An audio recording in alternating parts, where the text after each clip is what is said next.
Cinema da lunedì, fiere, sagre e discoteche solo all'aperto dal 19, sport di squadra dal 25, presentata la nuova ordinanza sulle riaperture, novità anche per turisti non veneti che dovessero risultare positivi. Nel frattempo oggi assalto alle spiagge del litorale veneto, a Bibbione aperta ufficialmente la stagione e l'arrivo dei primi turisti austriaci. Migliaia di fedeli a Padova per la festa di Sant'Antonio seguita in diretta da Media Nord-Est, la reliquia del santo in volo in elicottero da Schiavonia a Vo, simboli della lotta al virus. Presidio fisso delle forze dell'ordine dopo la sommossa di ieri tra Casiere e Treviso. La Lega presenta un'interrogazione in Senato. Il sottosegretario Variati, obiettivo chiudere la struttura ma serve l'aiuto dei sindaci. Tragedia a Negrara nel veronese, 33enne scivola e precipita per 25 metri in dirupo. Stava passeggiando vicino al burrone con alcuni amici. Investe, uccide un 63enne, scappa e al padre che chiede spiegazioni per l'auto danneggiata dice: ho preso una buca. 31enne di Vigo d'Arzere denunciato per omicidio stradale. Avrebbe intrattenuto una relazione con un 28enne di etnia rom. 70enne veneziano ricattato, la polizia arresta i 4 estorsori, 3 maggiorenni e un minorenne. Pensionata di Schio derubata di 140.000 euro da 2 truffatrici, l'hanno convinta a donare i soldi per una inesistente offerta religiosa. Bentrovati, buonasera telespettatori di Antenna 3. L'edizione regionale ha in primo piano la nuova ordinanza della Regione del Veneto sulla fase 3, nuove riaperture e novità anche per i turisti non veneti. Vediamo. Firmata dal Presidente Zaia la nuova ordinanza regionale che di fatto riapre tutte le attività finora ancora chiuse. È stato soppesato settore per settore, sottolinea il Governatore presentando i contenuti del nuovo provvedimento. Il primo punto riguarda la ripresa dal 15 giugno delle attività di sale cinematografiche, teatri, circhi, arene e spettacoli in genere, secondo le linee guida nazionali, con una novità però. Il numero massimo di spettatori per cinema o altri luoghi di spettacolo, l'Arena di Verona, la Fenice e tutto quello che viene in mente, la Mostra del Cinema di Venezia, è determinato in relazione alla capienza della struttura aperta o chiusa che sia, dovendosi assicurare uno spazio libero tra le sedute fisse. Se ci fossero degli spalti che non hanno numeri, cioè degli spalti senza poltrona per capirci, si tiene a distanza di 1 metro. Dal 19 giugno invece la ripresa di sagre, fiere, convegni, congressi, sale slot, sale bingo e sale gioco secondo le linee guida del DPCM che vengono adottate anche per la riapertura delle discoteche, al momento solo all'aperto, sempre da venerdì prossimo. Dal 19 al via l'attività del Casilò di Venezia nel rispetto dei protocolli di sicurezza del lavoro sottoscritti dalla relativa amministrazione con i sindacati. Pronti a ripartire anche gli sport con contatto, ma dal 25 giugno, seguendo le linee guida sottoscritte con l'ufficio sport della Presidenza del Consiglio o con quelle regionali. La data potrà essere anticipata in caso di raggiungimento dell'intesa con il Ministero della Salute. Ci manca ancora l'intesa, quindi il 25 è un po' la deadline, no? L'ultima data, però non escludiamo insomma che con un po' di buona volontà, di buon senso si possa chiudere questa partita. L'ordinanza introduce anche un'importante novità che guarda al 66% di presenze di turisti stranieri in Veneto. I turisti non residenti in Veneto e presenti nel territorio regionale risultanti positivi all'esame diagnostico o con sintomi di contagio devono essere presi in carico dai servizi di igiene e sanità pubblica dell'azienda ULSS competente e sono collocati in isolamento per 14 giorni. Presso dove? Presso gli alberghi che noi abbiamo convenzionato ancora un paio di mesi fa. Nella seconda parte dell'ordinanza, che scade il prossimo 10 luglio, si confermano le attività che hanno già riaperto, mentre nelle disposizioni finali sono introdotte alcune varianti nelle linee guida per certi comparti. Resta confermato l'uso della mascherina nei luoghi chiusi e all'aperto laddove non vi sia distanziamento. Oggi le spiagge venete sono state prese d'assalto dai turisti e sono arrivati anche i primi turisti da Austria e Germania a Bibbione. Complici il tanto atteso sole, ecco le spiagge venete, l'assalto dei turisti fin dalle prime ore del mattino con lunghe code sulle strade, scene che non si vedevano da tempo e che fanno tirare un respiro di sollievo agli operatori preoccupati dopo il lockdown. Ma se il bel tempo ha attirato i cittadini locali, hanno cominciato a far capolino anche i turisti austriaci, anche se le frontiere con l'Italia riapriranno ufficialmente il prossimo 16 giugno. A Bibione si parla tedesco. Wir hatten keine Probleme gehabt, auch kein Stau. Sehr gut. Das ist immer positiv. Perfekt. Nessuna preoccupazione, dicono. A quanto pare la stagione è partita, non sarà facile, ma tutto è pronto. La Costa Veneta finalmente è pronta, in queste settimane abbiamo lavorato veramente tanto per farci trovare pronti, sono state settimane difficili, anche di tensione, però ce l'abbiamo fatta. Siamo pronti, tutte le strutture sono aperte e siamo in grado di accogliere tutti gli ospiti. I primi turisti tedeschi cominciano già a farsi vedere in giro per le nostre spiagge. Auto e camper con targhe straniere cominciano ad arrivare, le spiagge venete si ripopolano e ormai tutto è attrezzato secondo le linee guida e le misure di sicurezza. I servizi di sempre, quella qualità che ci ha fatto diventare la prima regione turistica d'Italia con un'attenzione ancora maggiore ai temi del distanziamento, ai temi della sanità, dell'igienizzazione delle strutture. Veramente la spiaggia della Costa Veneta è in grado di accogliere i propri turisti con la sicurezza al 100%. Spiagge ma non solo, il Veneto è una regione tutta da visitare, spiega Federico Caner, assessore regionale al turismo. Il Veneto è una grande regione con tante destinazioni turistiche, con tanti prodotti turistici. L'idea però è quella di comunicare in maniera unitaria, non solo nel mercato domestico, quindi veneto italiano, ma soprattutto all'estero. Per fare questo è bene che ognuno segua una stessa linea. Uno striscione lungo 2 chilometri, il più grande mai sollevato sotto il cielo della laguna di Venezia, a sorreggerlo questo pomeriggio dalle 17 per la manifestazione No alle grandi navi, una catena umana che si è snodata dal terminal crociere di San Basilio per arrivare alla punta della dogana lungo l'intera fondamenta delle Zattere, la più grande della città. 3.000 le persone stimate, una battaglia questa contro i grandi hotel del mare che per gli ambientalisti veneziani del Comitato No Navi, tra gli organizzatori della manifestazione, è emblematica per ridare un nuovo futuro alla città. E sono stati migliaia i fedeli presenti oggi a Padova e in tutti i comuni limitrofi per la grande festa di Sant'Antonio che il gruppo Media Nord-Est ha seguito in diretta. La reliquia del santo in volo in elicottero da Schiavonia a Vo, simboli della lotta al coronavirus.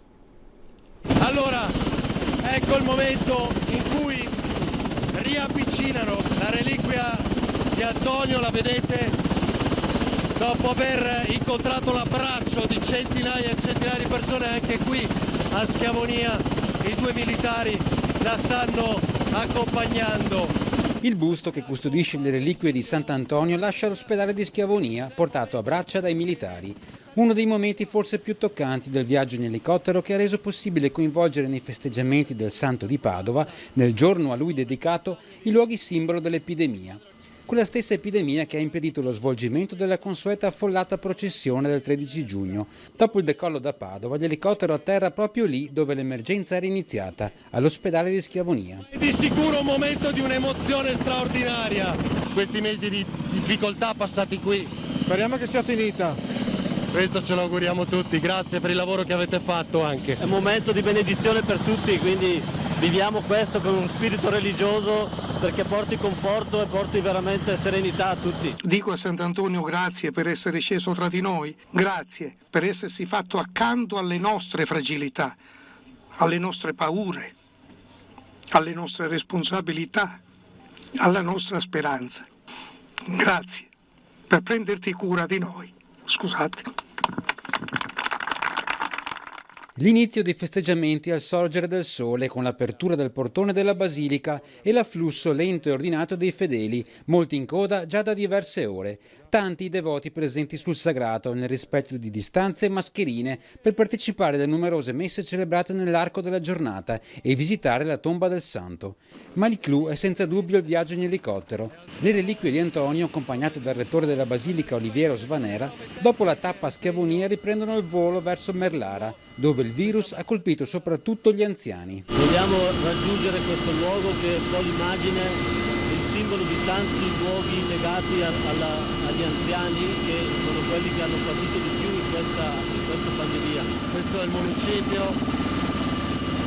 Vedete? Ed eccolo ancora Padre Oliviero che saluta i parrocchiani giunti qui, anche i militari salutano.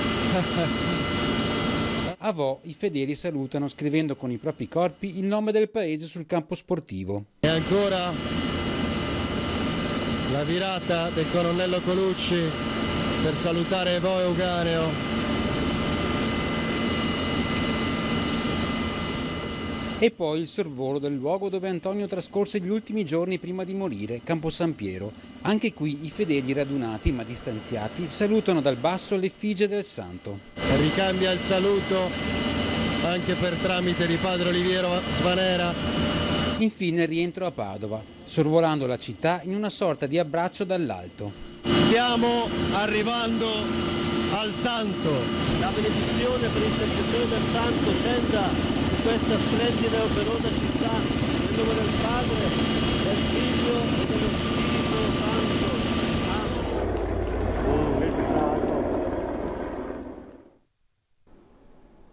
Questa la giornata che abbiamo vissuto oggi in diretta, una giornata davvero straordinaria. C'è poi la politica in vista delle prossime elezioni regionali, perché oggi è stato presentato il simbolo del Veneto che vogliamo, la lista che sostiene e lancia Arturo Lorenzoni.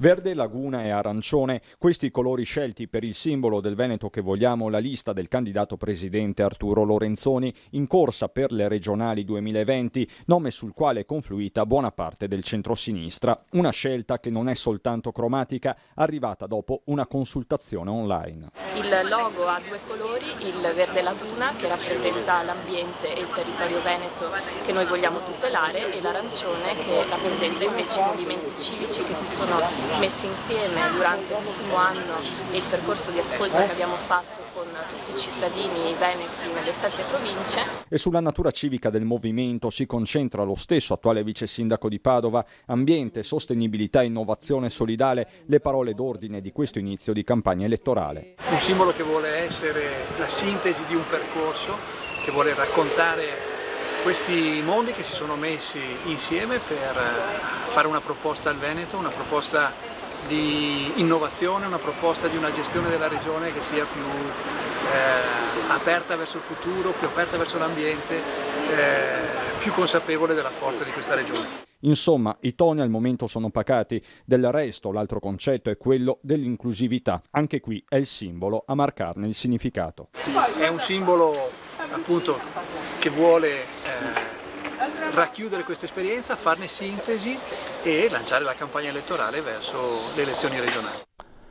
Un uomo di 33 anni di Grezzana è morto questa notte dopo essere caduto in un burrone a Montecchio di Negrar. Secondo quanto si è appreso, l'uomo si trovava in compagnia di altre persone che si erano fermate lungo la strada. Da una prima ricostruzione avrebbe fatto un giro per concludere la serata trascorsa con gli amici in un locale di Grezzana. Il gruppo si sarebbe fermato in un punto panoramico della strada per scendere e fumare una sigaretta, ma il 33enne avrebbe perso l'equilibrio e sarebbe scivolato nel burrone per ben 25 metri. Sul posto sono intervenuti i sanitari del 118 con i vigili del fuoco di Verona. Tragedia nel Padovano a Vigo d'Arzere, un 63enne è stato travolto e ucciso da un pirata della strada. Prima ha investito e ucciso il 63enne Leni Lorenzato a Vigo d'Arzere, poi è scappato e al padre, che più tardi chiedeva spiegazioni per la parte anteriore dell'auto danneggiata, ha detto: ho preso una buca. Un uomo di 31 anni è stato denunciato per omicidio stradale dai carabinieri. Il dramma ieri sera alle 23 a Vigo d'Arzere. A chiamare i carabinieri è stato un residente che poco prima delle 23 ha sentito il rumore di un colpo provenire dalla strada e dalla finestra ha visto un uomo a terra, ma nessuna traccia dell'auto che lo aveva investito. Sul luogo dell'incidente, poco dopo, è tornato il 31enne, accompagnato dal padre. Quest'ultimo ha raccontato ai carabinieri di aver ricevuto sul cellulare un SMS dalla compagnia assicurativa che lo informava del sinistro e in garage ha trovato l'auto con la parte anteriore distrutta e macchiata di sangue e quando ha chiesto spiegazioni il figlio ha detto di aver preso una buca. Tornati sul posto hanno trovato i carabinieri che stavano ancora eseguendo i rilievi. Gli inquirenti stanno raccogliendo le immagini di videosorveglianza e le testimonianze per confermare le responsabilità del giovane che sostiene di non ricordare nulla dell'investimento. Ora nel Trevigiano a Casiera, dove è ritornata la normalità alla caserma Serena. All'ex caserma Serena primo giorno di calma dopo i disordini culminati ieri nel sequestro degli incaricati ai tamponi sugli ospiti, poi liberati dalle forze dell'ordine. All'esterno un presidio fisso di polizia e carabinieri, dentro gli oltre 300 richiedenti asilo costretti alla quarantena fino al 21 giugno dopo che uno degli operatori della nuova facility in servizio è risultato positivo al Covid-19 al rientro dal paese d'origine. La situazione è rientrata. Sono arrivati gli ultimi esiti dei tamponi e quindi si conferma la presenza di un solo caso positivo tra gli ospiti, oltre all'operatore della cooperativa. Quindi 2 casi che sono stati però già isolati all'interno del reparto di malattie infettive del Cafoncello. Su quanto accaduto ieri e l'altro ieri all'ex Serena, Conte annuncia che il senatore della Lega, Massimo Candura, presenterà un'interrogazione in Parlamento in cui chiederà come sia stato possibile che un soggetto sia potuto rientrare dal Pakistan con sintomi da Covid-19 senza essere sottoposto a alcun tipo di controllo, ma soprattutto, prosegue il sindaco, per assicurarsi che per i responsabili dei disordini vi siano conseguenze e non colpi di spugna.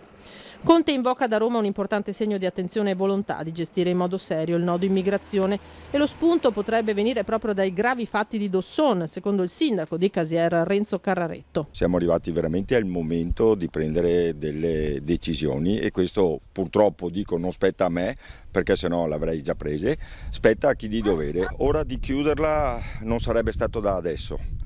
Diciamo che ogni motivo è buono per far capire che bisogna cominciare a dare delle risposte. Il sindaco è rimasto anche stamattina un'ora fuori dalla struttura per cercare di tranquillizzare anche i residenti del quartiere, preoccupati sia per le violenze che per i casi di Covid. È un quartiere di coppie di anziani, insomma gente anziana, e naturalmente cominciano ad avere più timore di altre categorie. Io spero che la chiuderanno, così siamo più tranquilli. Il Viminale vuole chiudere la caserma, ma servono i sindaci per redistribuire i migranti, così il sottosegretario all'interno Achille Variati. Questa struttura, per quanto anche è il pensiero del Ministero, va chiusa al più presto, chiusa. La linea della fermezza l'aveva ribadita subito, a poche ore dalla sommossa, il sottosegretario all'interno. Un aggiornamento non saranno tollerate altre violenze, chi ha sbagliato pagherà e le regole valgono per tutti. Ora però Achille Variati guarda avanti, la conferma che la volontà del Viminale sia quella di chiudere la ex Serena è chiara, con un però non di poco conto. Ma per chiuderla non è che queste 300 persone le disperdiamo nel territorio, non è che questa struttura, queste persone le molliamo a se stesse, no? E nemmeno che queste persone le andiamo a caricare presso altri territori. Insomma, servono i sindaci, quelli che a detta di Variati, all'epoca in cui il fenomeno migranti era al culmine, crearono i presupposti per l'hub tra Treviso e Casiera. Noi in diverse località abbiamo adottato al suo tempo la logica della distribuzione nel territorio, cioè della ripartizione in piccole strutture, da 4-5 di questi immigrati ovviamente gestiti da alcune cooperative. Purtroppo nella Marca trevigiana questo non è successo perché allora molti sindaci avevano impedito questo e quindi è nata questa maxi struttura. Ora il Viminale rilancia la palla. Con i sindaci, con le autonomie locali, con il sistema dello SPRAR, se c'è disponibilità, lavoriamoci e in un tempo abbastanza breve potremmo anche arrivare alla completa chiusura di questa struttura. Intanto Mario Conte ha chiesto al ministro Lamorgese di venire a vedere la situazione. La ministra è stata informata, ieri ha avuto una giornata molto particolare, non è che il ministro parte, va in ognuno degli incidenti che possono succedere, sono tanti, li assicuro, nel nostro paese dal sud al nord. La ministra è una donna che lavora direi almeno 14-15 ore al giorno. Quindi lei è assolutamente informata di ciò che è successo ieri, ha dato delle disposizioni molto chiare, tant'è che la prefettura con le forze dell'ordine erano lì, non è che le ha mandate il Padre Eterno. E dal fronte governativo arriva una notizia dell'ultima ora, perché il Ministero dell'Istruzione proporrà alle regioni l'avvio dell'anno scolastico il 14 di settembre. Questa è la proposta sul tavolo del Ministero. Adesso per noi c'è la pubblicità. A dopo.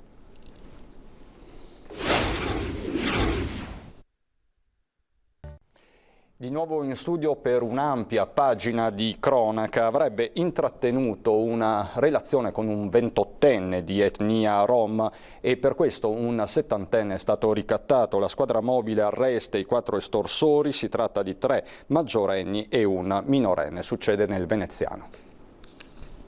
Una relazione durata qualche mese con un 28enne rom, vittima di ricatto un 70enne veneziano. L'uomo avrebbe iniziato quel rapporto prima del lockdown, poi il blocco a causa della pandemia e l'impossibilità di spostarsi.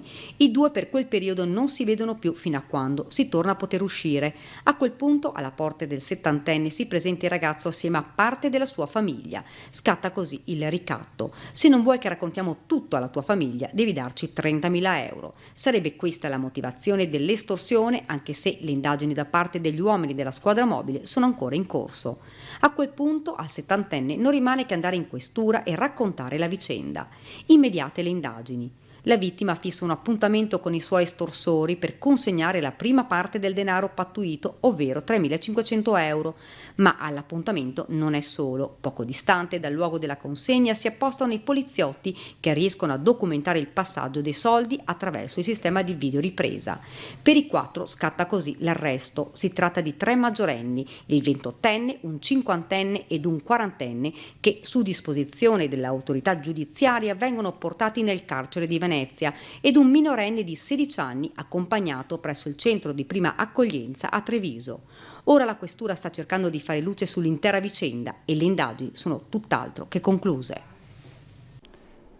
2 donne vicentine di 64 e 57 anni sono state denunciate dai carabinieri con l'accusa di aver sottratto una somma di 140.000 euro a una pensionata di Schio, convincendola che si trattasse di una donazione a fini religiosi. Dovranno rispondere del reato di circonvenzione d'incapace. Le indagini sono state svolte dai militari di Schio. Alla coppia di presunte truffatrici è stata sequestrata in casa documentazione contabile che comproverebbe l'appropriazione della somma in contanti e i successivi versamenti con bonifico bancario a loro favore. Secondo le risultanze di indagine, le 2 donne avrebbero spillato il denaro alla pensionata facendole credere che ci fosse una volontà angelica dietro la richiesta di donazioni.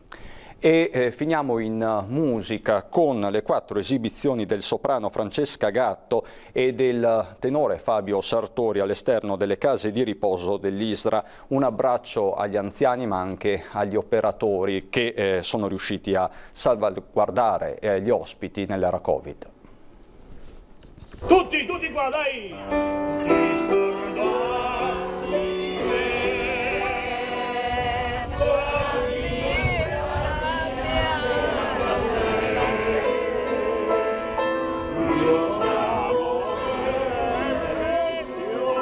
Le voci di anziani operatori della casa di riposo dell'Isra di Santa Bona si uniscono a quelle della soprano Francesca Dotto e del tenore Fabio Sartori. 4 esibizioni di fronte ad altrettanti istituti, accompagnate al pianoforte dal maestro Paolo Polon, per dare un affettuoso saluto agli ospiti e dire grazie ai lavoratori dell'Isra.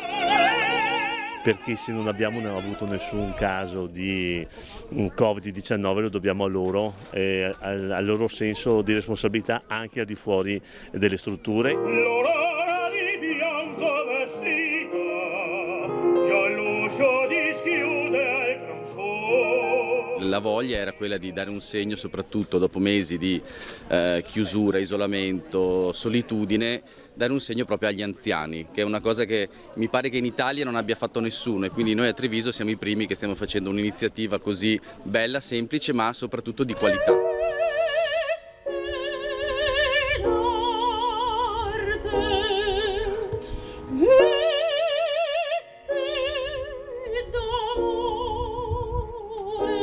questa è la mia prima esibizione dal vivo dopo mesi di quarantena e farlo per questa causa insomma mi rende felice e vederli così felici davvero. Da ieri quando facevamo le prove diciamo lo scopo è dare allegria, dare gioia, che passano quest'ora di felicità, che poi noi oggi siamo felici per questo, veramente, dare con le nostre voci un regalo importante questo.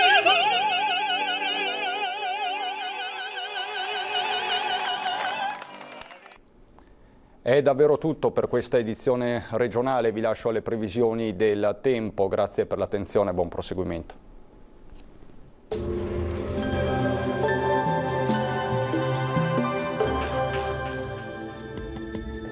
Benvenuti al Meteo. Torna ad esserci un tempo spiccatamente instabile sul nostro territorio, domenica 14 giugno con qualche pioggia. Nel dettaglio sul Veneto avremo condizioni di variabilità con schiarite alternate ad annuvolamenti e con probabili precipitazioni già dal mattino, ma saranno soprattutto a partire dalle ore centrali anche a carattere di rovescio e temporale. Tendenza ad attenuazione dei fenomeni entro fine giornata.